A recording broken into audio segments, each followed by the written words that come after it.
ఇలాగ బీజేపీ పార్టీతో ఉన్నాడనేది అంటే అతను బీజేపీ పార్టీ అని నేను చెప్పట్లా, అతను మద్దతుదారుడి కింద ఇది పెట్టుకున్నది కూడా ఏప్రిల్ 22వ తారీఖున పెట్టుకున్నాడంట.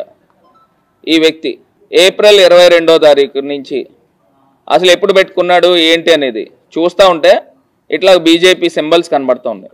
అంటే నేనేమి ఇతను బీజేపీ పార్టీ వ్యక్తి అని నేను చెప్పట్లా, ఆ పార్టీ సింపథైజర్ అవ్వచ్చు.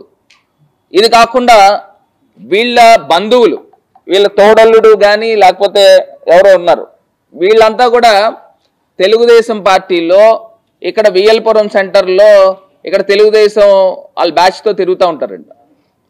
అంటే మా దగ్గరికి పంపించిన వ్యక్తులు ఒక కోవర్ట్ ఆపరేషన్ కాదా అని అడుగుతాను నేను. కానీ నా కుటుంబ సభ్యులు ప్రమేయం కానీ ఆ వెహికల్ తగలబెట్టిన దాంట్లో ఉంటే నేను నేరుగా మార్కండేయ స్వామి గుడి దగ్గరికి వచ్చి ప్రమాణం చేయడానికి నేను సిద్ధంగా ఉన్నాను. ఇదే సవాళ్ళు తెలుగుదేశం పార్టీ ఎమ్మెల్యేకి వాళ్ళ కుటుంబ సభ్యులు కూడా చెప్తా ఉన్నా. మీరు కానీ మీ ఫ్యామిలీ ప్రమేయం కానీ ఈ యొక్క ఘటనలో లేకపోతే మీరు మార్కండేయ స్వామి గుడి దగ్గరికి వచ్చి ప్రమాణం చేయడానికి సిద్ధంగా ఉన్నారా అని అడుగుతా ఉన్నా. నేను ఇవాళ చెప్తా ఉన్నా, మాకు ఈ దౌర్భాగ్యమైన పరిస్థితి చేయాల్సిన అవసరం మాకు లేదు. నువ్వు అవాస్తవాలని చెప్పి దేవుడి మీద ఒట్టేసేస్తావో ఇంకెవరి మీద, ఈ అబ్బాయి అవసరం అయితే దేవుడి మీద కూడా రాజకీయంలో లాగేస్తాడు. ఏదో నువ్వు ఒట్టేస్తాడంటే శివయ్య కూడా పారిపోతాడేమో నా డౌట్. చేయనివ్వండి, ఏం చేస్తారో చేయనివ్వండి. నేను నమ్మేది రాజ్యాంగం. నా కారులో ఎప్పుడూ ఆ బుక్ ఉంటుంది. నాకు అనుమానం ఉంది మీరు అడుగుతారని.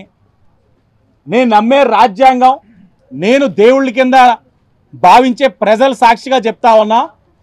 రాజకీయం కోసం ఈ ఆటలన్నీ ఆడుతూ ఉన్నారు, ప్రజలు గమనించగలరు. నెల రోజుల్లోనే ఇంత అవసరమా? నెల రోజుల్లోనే నీ ప్రచారం కాల్ చేసుకొని వెన్న హీరో అయిపోవాలా? టైం ఇవ్వి.